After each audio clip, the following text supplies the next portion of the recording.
gold daw dito. 3 klase ang makuha dito.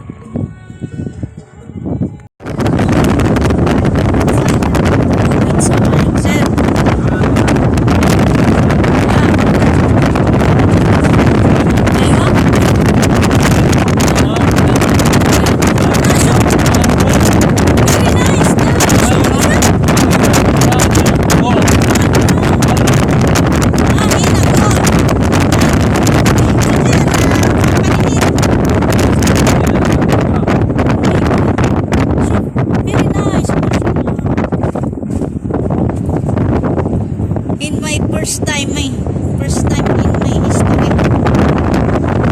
Only now I see this like this. This is called Mashar. Masar? Mashar. Mm. The place. Okay.